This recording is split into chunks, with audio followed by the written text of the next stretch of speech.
Operation सिंदूर आतंकवाद पर भारत की ओर से किया गया अब तक का सबसे बड़ा प्रहार है, जो इतिहास के पन्नों में दर्ज हो चुका है और जिसे सदियों तक याद रखा जाएगा। वहीं अब ऑपरेशन सिंदूर के बाद की स्थिति को लेकर भारतीय नेताओं का एक प्रतिनिधिमंडल यानी कि डेलीगेशन दुनिया के प्रमुख देशों में भेजा जाएगा। ये लीडर्स भारत और पाकिस्तान के बीच हाल ही में हुए तनाव पर, आतंकवाद पर, कई अन्य मुद्दों पर भारत की अप्रोच दुनिया के सामने रखेंगे और दूध का दूध, पानी का पानी करेंगे कि वाकई में सही क्या था और गलत क्या था। जो पाकिस्तान अफवाह फैला रहा है वो सही है, क्या भारत ने जो किया है वो सही है। नमस्कार, अपडेट इंडिया पे मैं अतुल एहसास और आप देख रहे हैं हमारा खास कार्यक्रम प्रजातंत्र। दरअसल भारत अब एग्रेसिव, अटैकिंग और कॉन्क्लूसिव मोड में आ गया है। पुराने ढर्रे, पुराने तरीकों से बहुत हो चुकी राजनीति। अब नए दौर में नए तौर तरीकों को अपनाया जा रहा है और शायद दुनिया के प्रमुख देशों में डेलीगेशन भेजा जाना भी उसी कड़ी का एक महत्वपूर्ण हिस्सा है। इसे दुनिया भर के देशों को आतंकवाद के खिलाफ एकजुट करने की दिशा में भारत की एक मुहिम के रूप में भी देखा जाए तो गलत नहीं होगा, क्योंकि भारत के अलावा भी कई देश आतंकवाद की गंभीर समस्या से जूझ रहे हैं और ये तो आप मानते ही हैं कि संवाद से चीज़ें सुधरती हैं।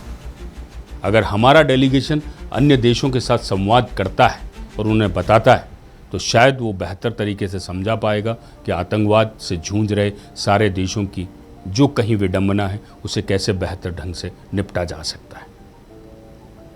प्रमुख देशों को ऑपरेशन सिंदूर की जानकारी देने के लिए 60 डेलीगेशन बनाए गए हैं। अलग अलग पार्टी के सांसद डेलीगेशन का नेतृत्व करेंगे।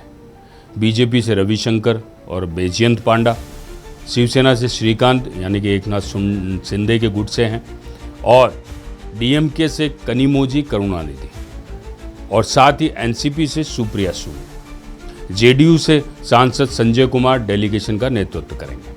वहीं सबसे चौंकाने वाला नाम कांग्रेस के शशि थरूर का है, जिन्हें प्रतिनिधिमंडल का नेतृत्व करने के लिए चुना गया है। ये वाकई में बड़ा चौंकाने वाला नाम है। केंद्र सरकार की ओर से 7 सर्वदलीय प्रतिनिधिमंडल अगले सप्ताह से संयुक्त राष्ट्र सुरक्षा परिषद के सदस्य देशों सहित अन्य कई प्रमुख देशों का दौरा भी करेंगे।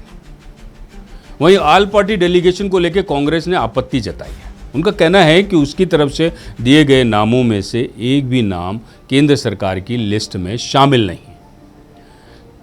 कांग्रेस ने जो नाम दिए थे उन्हें भी देख लीजिए कि क्या नाम दिए थे। Former union cabinet minister Anand Sharma, deputy leader Lok Sabha Gaurav Gogoi, Rajya Sabha MP doctor Saeed Naseer Hussain साहब और लोकसभा एमपी राजा बरार।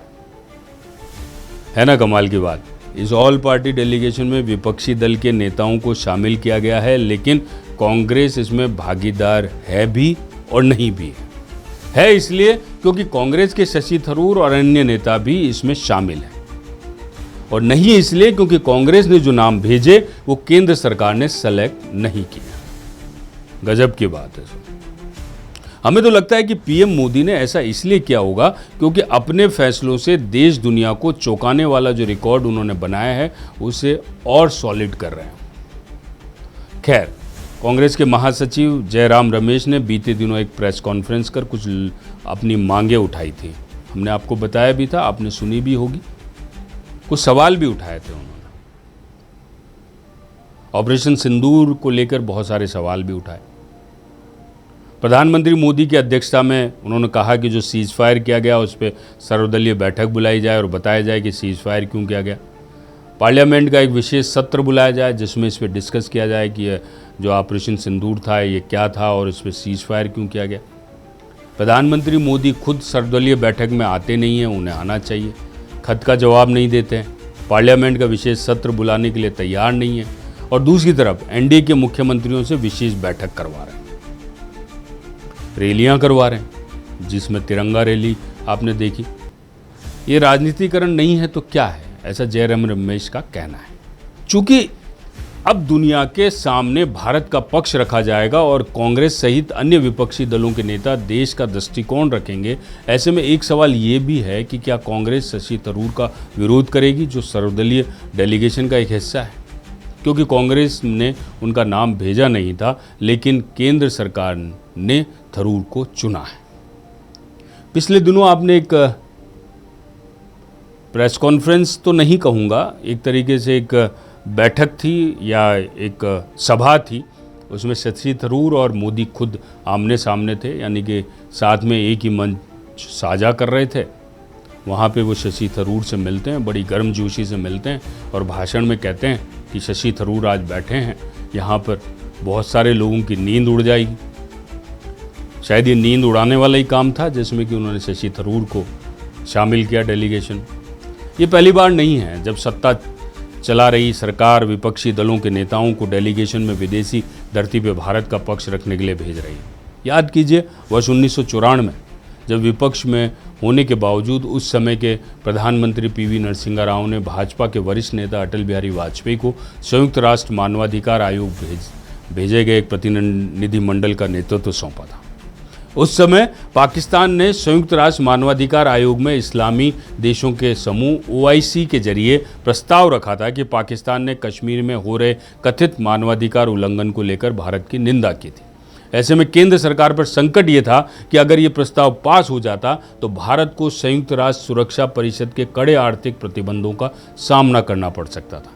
ऐसे में तत्कालीन प्रधानमंत्री नरसिम्हा राव ने UN में कश्मीर मुद्दे पे भारत का पक्ष रखने के लिए विपक्ष के नेता अटल बिहारी वाजपेयी के नेतृत्व में प्रतिनिधिमंडल भेजा और प्रतिनिधिमंडल के हस्तक्षेप के कारण पाकिस्तान का प्रस्ताव गिर गया। और पहले चल लेते हैं। इससे पहले पूर्व प्रधानमंत्री इंदिरा गांधी ने भी विपक्ष के नेता अटल बिहारी वाजपेयी को UN महासभा में भारत का पक्ष रखने के लिए भेजा था। क्या इतिहास अपने आप को दोहरा रहा है? क्या समय का चक्र घूम रहा है? वाकई में घूम रहा है। प्रधानमंत्री मोदी एक मजे हुए राजनेता है, हम पहले भी कह चुके हैं और आज फिर दोहरा रहे हैं इस बात को। अब मानकर चलिए PM मोदी के हर निर्णय, हर फैसले के पीछे कोई बड़ा कारण जरूर होता है। पूर्व में देश के कई प्रधानमंत्रियों ने जिस तरह से विपक्ष के नेताओं की वैश्विक मंचों पर भारत का पक्ष रखने के लिए भेजा था, ठीक वैसा ही कदम सर्वदलीय डेलीगेशन को लेकर PM मोदी ने उठाया है। इसे आप उनकी कूटनीति का एक हिस्सा भी मान सकते हैं। वो कैसे? देखिए, जिस तरीके से बाकी पार्टियां सीज फायर को लेकर सवाल उठा रही है, ऑपरेशन सिंदूर को लेकर सवाल उठा रही है, कह रहे हैं कि ये राजनीतिकरण हो रहा है इसका। शायद इन सबको एक जगह समेट के डेलीगेशन को लेकर शायद उनको बेहतर तरीके से समझ में आ जाएगा कि ऑपरेशन सिंदूर क्या है। और जब जब जिस जिस देश में वो जाकर समझाएंगे तो शायद उस ऑपरेशन सिंदूर से वो जुड़ जाएंगे और भाजपा पे उंगली उठाने से पहले एक बार सोचेंगे। एक बात और, भारतीय जनता पार्टी की टैगलाइन है सबका साथ, सबका विकास, सबका विश्वास और सबका प्रयास। पार्टी के इस विचार में हमेशा जनता मुख्य केंद्र बिंदु में रहती है, लेकिन इस बार भाजपा ने विपक्षी राजनीतिक दलों के लिए भी इसके द्वार खोल दिए हैं, क्योंकि ये बात देश की है, राष्ट्रहित की है। नमस्कार, जय भारत।